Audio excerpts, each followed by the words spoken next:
Sir, ഇന്ത്യയും പാകിസ്ഥാനും നേർക്കുനേർ നിൽക്കുന്ന സാഹചര്യമാണ്. ഏത് നിമിഷവും ഒരു യുദ്ധം ഉണ്ടാവാം. അഥവാ ഒരു യുദ്ധം ഉണ്ടായാൽ പാകിസ്ഥാൻ എന്തൊക്കെ കാര്യങ്ങളിലായിരിക്കും അവരുടെ കഴിവുകേട്, അല്ലെങ്കിൽ അവർക്ക് എന്തൊക്കെ തടസ്സങ്ങളുണ്ടാകും, എന്തൊക്കെ വീഴ്ചകളുണ്ടാകും, ഒന്ന് വിശദീകരിക്കാം. പാകിസ്ഥാൻ ശരിക്കൊരു രാജ്യം എന്ന് പറയാവുന്ന അവസ്ഥയിലല്ല ഇപ്പം നിൽക്കുന്നത്. ശരിക്കും കുത്തുവാള എടുത്ത് നിൽക്കുകയാണ്. കാരണം ഈ ഇൻ്റർനാഷണൽ മോണിറ്ററി ഫണ്ട്, രാജ്യാന്തര നാണ്യനിധി, ഒരു രാജ്യത്തിനും 24 തവണ ഈ ദാരിദ്ര്യത്തിലായിട്ട് ഈ ജാമ്യത്തിലെടുക്കുമല്ലോ കാശ് കൊടുത്തിട്ട്, ബെയിൽ ഔട്ട് എന്ന് പറയുന്നത് ഇംഗ്ലീഷിൽ, 24ാമത്തെ തവണയാണ് രാജ്യാന്തര നാണ്യനിധി വായ്പ കൊടുത്തിരിക്കുന്നത് പാകിസ്ഥാന്. വായ്പ കൊടുക്കുമ്പോൾ കുറേ ഉപാധികൾ വച്ചിരുന്നതാണ്. ആ ഉപാധികൾ ഒന്നും പാകിസ്ഥാൻ പാലിക്കുന്നില്ല എന്നുള്ളതാണ് വാസ്തവം. അപ്പോൾ $7 ബില്യൺ അനുവദിച്ചിട്ട് അതിലെ ആദ്യത്തെ ഗഡു 1.5 ബില്യണോളോ മറ്റോ കൊടുത്തതായിട്ടാണ് എൻ്റെ ഓർമ്മ. അപ്പോൾ അങ്ങനെ ഇരിക്കെ ഇപ്പോൾ ഈ ഇന്ത്യയിൽ ഒരു ഭീകരാക്രമണം കൂടി നടന്നിരിക്കുമ്പോൾ ബാക്കി ഗഡുക്കൾ കൊടുക്കണം എന്നില്ല IMF. കാരണം തിരിച്ചടവ് എന്ന് പറഞ്ഞൊരു സംഭവം കൂടി നടക്കണമല്ലോ. തിരിച്ചടയ്ക്കാതെ ഒരു വായ്പയും ആരും കൊടുക്കില്ലല്ലോ. അപ്പോൾ ആ തിരിച്ചടവിന് പാകിസ്ഥാന് സാധ്യതയില്ല എന്നുള്ള അവസ്ഥയിലാണ് കാര്യങ്ങൾ നിൽക്കുന്നത്. കാരണം കച്ചവടങ്ങൾ, ഇപ്പോൾ കരാറുകൾ മുഴുവൻ മരവിപ്പിക്കുകയാണല്ലോ പരസ്പരം. അപ്പോൾ പരസ്പര കച്ചവടങ്ങൾ നടക്കാൻ പോകുന്നില്ല. നമ്മളാണെങ്കിൽ മറ്റേ സിന്ധു നദി കരാർ, ജലക്കരാർ, അത് നമ്മൾ റദ്ദാക്കി. സസ്പെൻഷൻ എന്നൊക്കെ പറഞ്ഞു കഴിഞ്ഞാലും റദ്ദാക്കിയെന്ന് നമുക്ക് കൂട്ടാം.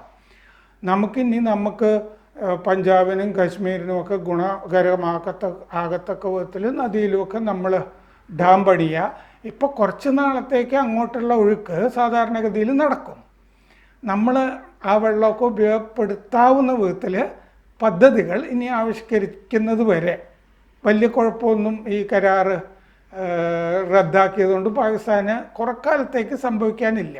ഇനി നമുക്ക് നമ്മുടെ സൗകര്യം പോലെ ഡാം പണിയാൻ, സംഭരണികൾ കെട്ടിപ്പോക്കാം, അങ്ങനത്തെ കാര്യങ്ങളൊക്കെ ചെയ്യാം. പക്ഷെ ഇതിനേക്കാളൊക്കെ ഈ ഇസ്ലാമിക ലോകത്ത് ഒറ്റപ്പെട്ട് നിൽക്കുകയാണ്. ഈ തുർക്കി, അസർബൈജാൻ ഒക്കെ പോലെ ചില രാജ്യങ്ങൾ മാത്രമേ പാകിസ്ഥാൻ്റെ കൂടെയുള്ളൂ. ഗൾഫിലെ ഒരു രാജ്യവും പാകിസ്ഥാൻ്റെ കൂടെ ഇല്ല, സൗദി ഉൾപ്പെടെ. ഗൾഫിൽ ഒറ്റപ്പെട്ടു. അതൊന്ന്. അമേരിക്ക അഫ്ഗാനിസ്ഥാനിൽ നിന്ന് പോയല്ലോ 2021. അങ്ങനെ പോയ ശേഷം ഈ അമേരിക്ക അഫ്ഗാനിസ്ഥാനിൽ ഉള്ളിടത്തോളം അമേരിക്ക പാകിസ്ഥാനുമായിട്ട് ചില ബന്ധങ്ങളൊക്കെ തുടർന്നുകൊണ്ടിരുന്നു. ഇപ്പോൾ പാകിസ്ഥാനും അമേരിക്കയുമായി പ്രത്യേകിച്ച് ബന്ധമൊന്നുമില്ല. വിസ കൊടുക്കാത്ത രാഷ്ട്രങ്ങളിലുമൊക്കെ പാകിസ്ഥാൻ ഉൾപ്പെടുന്നുമൊക്കെ ഉണ്ട് ഈ ട്രംപ് വന്ന ശേഷം. അപ്പോൾ സാമ്പത്തിക സഹായമൊന്നും പാകിസ്ഥാന് അമേരിക്കയിൽ നിന്ന് കിട്ടാനില്ല. അതാണ് ഞാൻ IMFൻ്റെ കാര്യം ആദ്യമേ പറഞ്ഞത്. രണ്ടാമത്, ഗൾഫ് രാജ്യങ്ങളുടെ ഒരു സഹായവും പാകിസ്ഥാന് കിട്ടുന്നില്ല. എന്താണെന്ന് വെച്ച് കഴിഞ്ഞാൽ അങ്ങോട്ട് കൊടുത്തതൊന്നും ഗൾഫ് രാജ്യങ്ങൾക്ക് തിരിച്ച് കിട്ടിയിട്ടില്ല പാകിസ്ഥാന്. അതാണ് അവസ്ഥ. അപ്പോൾ അതുകൊണ്ട് ഇനിയും ഒന്നും കിട്ടാനില്ല. ചൈനയാണ് കുറച്ചൊക്കെ പാകിസ്ഥാന് ഒത്താശ ചെയ്തുകൊണ്ടിരിക്കുന്ന രാജ്യം. കാരണം ഇന്ത്യയെ ചൊറിഞ്ഞുകൊണ്ടിരിക്കണമല്ലോ ചൈനയ്ക്ക്. അതുകൊണ്ട് belt and road initiative BRI അതിൽ പെടുത്തിയിട്ട് ബലൂചിസ്ഥാനാണ് ഏതാണ്ട് പകുതി വരുന്നത് പാകിസ്ഥാൻ്റെ വലിയ പ്രവിശ്യയാണ്. ആ ബലൂചിസ്ഥാനിൽ കയറി നമ്മൾ നന്നായിട്ട് പണിയുന്നുണ്ട്, അത് വാസ്തവമാണ്. അപ്പോൾ ബലൂചിസ്ഥാൻ ലിബറേഷൻ ആർമി, BLA തുടങ്ങിയ സംഘടനകളുമൊക്കെ അവിടെ സ്വാതന്ത്ര്യ സമര പോരാട്ടം ഒക്കെ നടത്തുന്നുണ്ട്. പ്രകൃതി വിഭവങ്ങൾ കൊണ്ട് സമ്പന്നമാണ് അവിടെ. ധാതു ഇതുമൊക്കെ ഉണ്ട്. പക്ഷേ ഇതൊന്നും പാകിസ്ഥാന് ഉപയോഗിക്കാൻ പറ്റില്ല. എന്തുകൊണ്ടാണെന്ന് വെച്ച് കഴിഞ്ഞാൽ ബലൂചിസ്ഥാൻകാർ സമ്മതിക്കില്ല. കാരണം ബലൂചിസ്ഥാനോട് ചിറ്റമ്മ നയമാണ്, തൊഴിൽ കൊടുക്കുന്നില്ല, അവഗണിക്കുകയാണ്. അവിടെ ഇൻഫ്രാസ്ട്രക്ചറൊന്നുമില്ല. എന്നാൽ ചൈന പോയിട്ട് ഈ ധാതു നിക്ഷേപം എക്സ്പ്ലോയിറ്റ് ചെയ്യാനായിട്ട് പല പണികൾ എടുക്കുമ്പോൾ ചൈനയുടെ എഞ്ചിനീയർമാരെയൊക്കെ ഈ ബലൂചിസ്ഥാൻ ലിബറേഷൻ ആർമി കൈകാര്യം ചെയ്ത് വിടുന്നുമുണ്ട്. അത്തരം ഇപ്പോൾ ഒരു പുതിയ വിമാനത്താവളം ചൈന അവിടെ സംഭാവന ചെയ്തു, ബലൂചിസ്ഥാനിൽ, ക്വറ്റയിൽ. പക്ഷേ എന്താ സംഭവിച്ചതെന്ന് വെച്ച് കഴിഞ്ഞാൽ അവിടെ നിന്ന് വിമാനവും പോകുന്നില്ല, യാത്രക്കാരുമില്ല. അങ്ങനെയാണ് ഒരു പുതിയ വിമാനത്താവളം കൊടുത്തിട്ട്. ആ ഉദ്ഘാടനത്തിൽ ചൈനക്കാർ പങ്കെടുക്കുക പോലും ചെയ്തില്ല. കാരണം പോയാൽ വെടിവെച്ച് കൊല്ലുമോ എന്നുള്ള സംശയം കൊണ്ട്.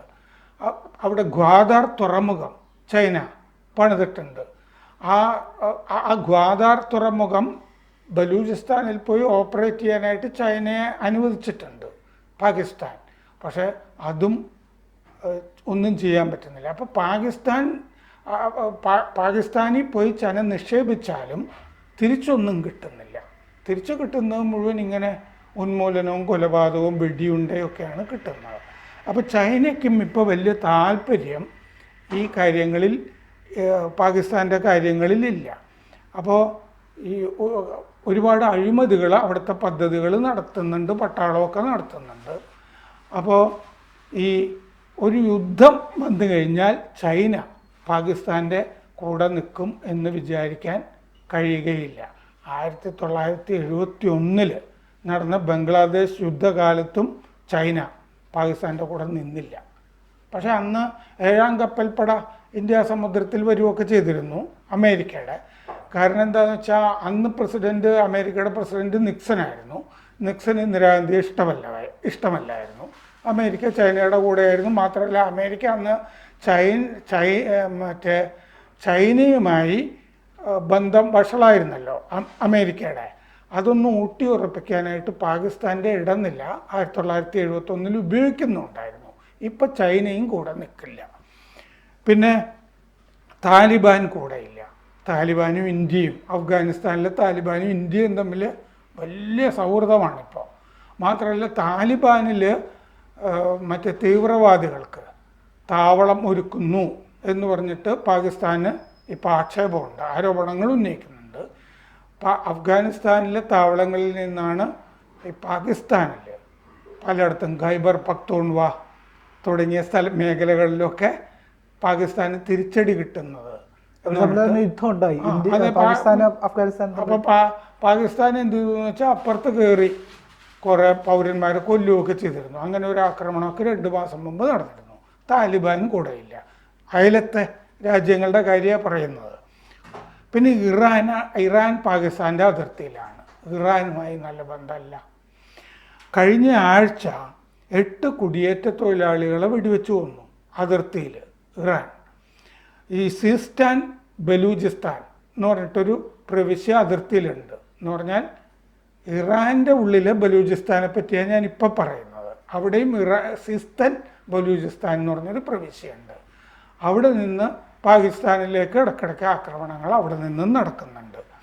അപ്പോൾ ബലൂജിൻ്റെ ഒരു തീവ്ര സംഘടനയാണ് ഈ സിസ്തൻ ബലൂചിസ്ഥാൻ എന്ന് പറഞ്ഞാൽ ഈ അതിർത്തി, ഇറാൻ അതിർത്തിയിലുള്ളത്. എന്ന് പറഞ്ഞാൽ ബലൂജികളാണ് അത് കൈകാര്യം ചെയ്തുകൊണ്ടിരിക്കുന്നത് എന്നർത്ഥം. കഴിഞ്ഞ കൊല്ലം ഈ ഒരു മിസൈൽ ആക്രമണവും 2 പക്ഷവും തമ്മിൽ നടന്നിരുന്നു. പാകിസ്ഥാനും ഈ ഇറാനും തമ്മിൽ മിസൈൽ ആക്രമണവും. അപ്പോൾ ഇന്ത്യ ഈ സാഹചര്യങ്ങൾ മുതലെടുക്കുന്നു. 370 ആർട്ടിക്കിൾ പിൻവലിച്ച ശേഷം ഉള്ള അവസ്ഥ ഇന്ത്യ മുതലെടുക്കുന്നു എന്നുള്ള ആക്ഷേപം പാകിസ്ഥാനുണ്ട്. കശ്മീരിലെ അവസ്ഥ, കശ്മീർ സമാധാനത്തിലേക്ക് മടങ്ങാണ്. അപ്പോൾ ആ അവസ്ഥ ഇന്ത്യ മുതലെടുക്കുന്നു എന്ന് പറഞ്ഞാൽ ഇന്ത്യക്ക് അതിനേ സൗകര്യമുള്ളൂ. ഇന്ത്യ കശ്മീരിൽ ഒരുപാട് പദ്ധതികൾ പ്രഖ്യാപിച്ചിട്ടുണ്ട്, നിക്ഷേപം ഉണ്ട്, പുതിയ വിമാനത്താവളങ്ങൾ വന്നിട്ടുണ്ട്. POKയിൽ നിന്ന് നോക്കിയാൽ കാണാം ഈ വികസിച്ചിരിക്കുന്നത്. കാരണം ഈ പലസ്തീനിൽ നിന്ന് ഇസ്രായേലിലേക്ക് നോക്കുന്ന പോലെയാണ്. ഒരു സ്ഥലം ദരിദ്രവും ഇപ്പുറത്ത് വളരെ ധനികവുമായി. അങ്ങനെയാണ് POKയിൽ നിന്ന് നോക്കിയാൽ കാണുന്നത്. അതുകൊണ്ട് POKയിൽ തന്നെ പ്രക്ഷോഭങ്ങൾ പൊട്ടിപ്പുറപ്പെടുന്നുണ്ട്.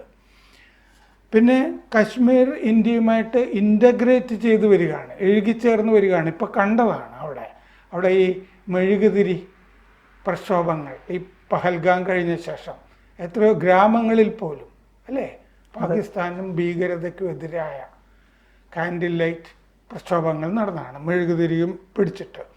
ടൂറിസം അവിടെ വീണ്ടും 2020 37 ലക്ഷം ടൂറിസ്റ്റുകൾ പോയിരുന്ന കശ്മീരിൽ ഇപ്പോൾ 2.5 കോടി ടൂറിസ്റ്റുകൾ പോകും.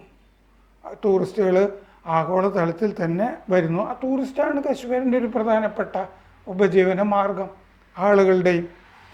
അപ്പോൾ ബാൻസ് വന്നപ്പോൾ, ഇപ്പോൾ അമേരിക്കയിൽ നിന്ന് അവിടുത്തെ വൈസ് പ്രസിഡൻറ്റ് വന്നപ്പോൾ സാധാരണഗതിയിൽ അവിടെ മറ്റേ അമേരിക്കയിൽ നിന്ന് ആരെങ്കിലും വരികയാണെങ്കിൽ, ഇന്ത്യയിലേക്ക് വരികയാണെങ്കിൽ പാകിസ്ഥാനെ കൂടി യാത്രാ പരിപാടിയിൽ ഉൾപ്പെടുത്താറുണ്ട്. തൊട്ടടുത്തല്ലേ, അവിടെ പോയി കാണുകയോ അല്ലെങ്കിൽ ഇവിടെ വന്ന ശേഷം അവിടെ പോവുകയോ ഒക്കെ ചെയ്യാറുണ്ട്. ഇത്തവണ JD വാൻസിൻ്റെ യാത്രയിൽ പാകിസ്ഥാൻ ഇല്ല. മാത്രമല്ല JD വാൻസും ട്രംപും ഇത് ഭീകരാക്രമണമാണ് എന്ന് മാത്രമല്ല, ന്യൂയോർക്ക് ടൈംസിൽ ഇതിൻ്റെ ശീർഷകം ടെററിസ്റ്റ് എന്ന് പറയുന്നതിന് പകരം മിലിറ്റൻസ് എന്നാണ് പറയുന്നത്.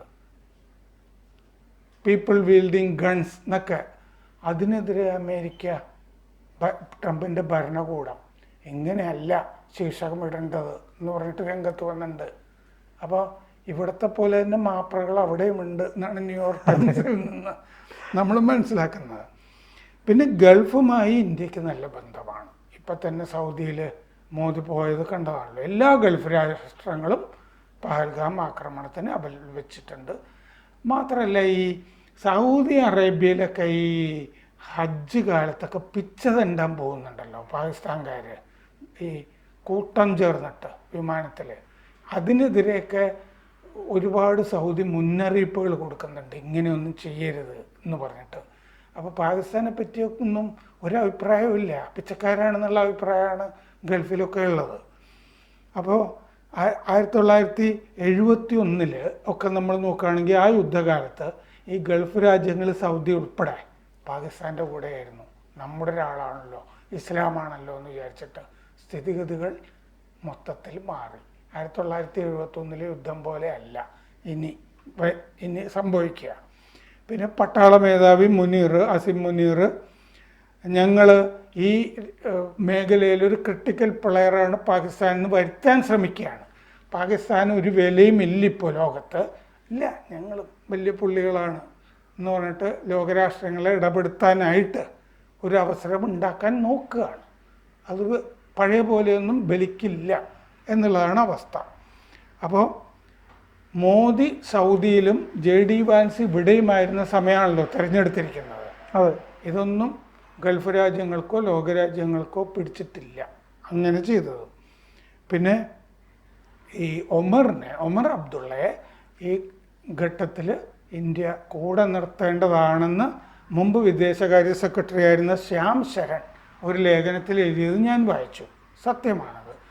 അത് ഒമറിൻ്റെ ബാപ്പ ഫറൂഖ് അബ്ദുള്ളയും അല്ലെങ്കിലും 370 ആർട്ടിക്കിൾ 370 പിൻവലിക്കുമ്പോൾ തന്നെ ഒമർ അബ്ദുള്ളയും ബാപ്പയും മോദിയെ പോയി കണ്ടിരുന്നു. മോദിക്ക് അപ്പം തന്നെ പിന്തുണ പ്രഖ്യാപിച്ചതായിട്ട് ഇപ്പോൾ റോയിലെ ഒരു ഓഫീസറായിരുന്ന ആളുടെ പുതിയ പുസ്തകം വരുന്നുണ്ട്. അതിൻ്റെ വാർത്തകളൊക്കെ വരുന്നുണ്ട്. കാലേക്കുട്ടി ഇവർ മോദിയെ കണ്ട് പിന്തുണ അറിയിച്ചിരുന്നു എന്ന്. ഇപ്പോൾ ഭരിക്കുമ്പോഴും ഒമർ അത്യാവശ്യമൊക്കെ മറ്റേ BJPയുടെ കൂടെ തന്നെയാണ്. അപ്പം ഒമറിനെ ഒറ്റപ്പെടുത്തുന്ന ഒരു സാഹചര്യമൊന്നും ഉണ്ടാകാൻ പോകുന്നില്ല. ആകെയുള്ളത് എന്താണെന്ന് വെച്ച് കഴിഞ്ഞാൽ 3000 കിലോമീറ്റർ അതിർത്തിയുണ്ട് പാകിസ്ഥാനുമായിട്ട്. അപ്പോൾ അതുകൊണ്ട് ഇതിനു മുമ്പും വ്യോമപാത അടച്ചിരുന്നു, ആ പുൽവാമ അതിനുശേഷം. അത് പക്ഷേ 2 മാസത്തിൻ്റെ ഉള്ളിൽ ജൂലൈയിൽ തുറക്കുകയൊക്കെ ചെയ്തിരുന്നു. വ്യോമപാത അടയ്ക്കുമ്പോൾ നമുക്ക് ബുദ്ധിമുട്ടുണ്ടാകും, കാരണം വിമാനങ്ങൾ വേറെ വഴിക്ക് ഗുജറാത്ത് വഴിയൊക്കെ തിരിച്ചൊക്കെ പോകേണ്ടി വരും. അങ്ങനത്തെ പ്രശ്നങ്ങളൊക്കെ വരും. അതൊക്കെ കുറച്ച് നാളുണ്ടാവും. പക്ഷേ തിരിച്ചടി കൊടുത്തിട്ട് പിന്നീട് നമുക്ക് നോക്കാം. ഈ 3000 കിലോമീറ്റർ ഉള്ളതുകൊണ്ട് പിന്നെ നല്ല ബന്ധം പറ്റുമോ വേണോ എന്നുള്ള കാര്യം. പക്ഷെ നമ്മൾക്ക് കുറച്ച് ലക്ഷ്യങ്ങൾ നേടാനുണ്ട് ഇതിൻ്റെ അകത്ത്. POK പീർ പഞ്ചൽ മലനിര, അതൊക്കെ ജമ്മുവിനെയും ശ്രീനഗറിനെയൊക്കെ ബന്ധിപ്പിക്കുന്ന ശരിയായ പാത എന്ന് പറയുന്നത് ഈ പീർ പഞ്ചൽ മലനിരയിൽ കൂടിയാണ്. അത് 1965 യുദ്ധത്തിന് ശേഷം യുദ്ധത്തിൽ നമ്മളത് പിടിച്ചിരുന്നു ആ മേഖല. പിന്നെ താഷ്കൻഡ് കരാറിൽ നമ്മൾ വിട്ടുകൊടുക്കുകയായിരുന്നു, ഒരാവശ്യമില്ലായിരുന്നു. അന്ന് കോൺഗ്രസ് കാണിച്ച പാളിച്ച കൊണ്ടാണ് നമ്മളിപ്പോൾ അനുഭവിച്ചു കൊണ്ടിരിക്കുന്നത്. അപ്പോൾ നേരത്തെ പ്രിയൻ ചോദിച്ച ചോദ്യത്തിൻ്റെ ഉത്തരം എന്താണെന്ന് വെച്ച് കഴിഞ്ഞാൽ പാകിസ്ഥാന് കീറാമുട്ടികളും വിഘ്നങ്ങളും മാത്രമേ ഇന്ത്യയുമായൊരു യുദ്ധത്തിന് പുറപ്പെട്ടാൽ ഉണ്ടാവുള്ളൂ. ലോകത്ത് ഒരാളും കൂടെ ഉണ്ടാവില്ല. തുർക്കിക്ക് ഒന്നും ചെയ്യാൻ പറ്റില്ല. കാരണം തുർക്കിക്ക് ഇന്ത്യ സമുദ്രത്തിലൊന്നും ഇപ്പോൾ നിലവിൽ ഇപ്പം മാലദ്വീപിനൊരു യുദ്ധക്കപ്പൽ കൊടുത്തിട്ടുണ്ട് തുർക്കി. അതെത്തിയിട്ടില്ല മാലദ്വീപിൽ. അപ്പോൾ ഇന്ത്യ സമുദ്രത്തിലൊന്നും ഒരു സ്വാധീനവും തുർക്കിയെപ്പോലെ അസർബൈജാൻ പിന്നെ എവിടെയോ തുർക്കിയുടെ ആയുധം മേടിച്ചിട്ട് അർമീനയ്ക്കെതിരെ പോരാടിക്കൊണ്ടിരിക്കുകയാണ് അസർബൈജാൻ. അപ്പോൾ 2-3 രാജ്യങ്ങൾ മാത്രമേ, ആവശ്യമില്ലാത്ത രാജ്യങ്ങൾ മാത്രമേ ഇസ്ലാമിക ലോകത്ത് തന്നെ പാകിസ്ഥാൻ്റെ കൂടെ ഉള്ളൂ. മലപ്പുറത്തെ ചില ആളുകൾക്കൊക്കെ ആവശ്യമായിട്ട് വരാം. പക്ഷേ ലോക ഇസ്ലാമിന് പാകിസ്ഥാന് ആവശ്യമില്ല. കൂടുതൽ വാർത്തകളും വിശേഷങ്ങളും നിങ്ങളിലേക്ക് എത്താൻ ABC മലയാളം സബ്സ്ക്രൈബ് ചെയ്യുക, ബെൽ ബട്ടണും അമർത്തുക.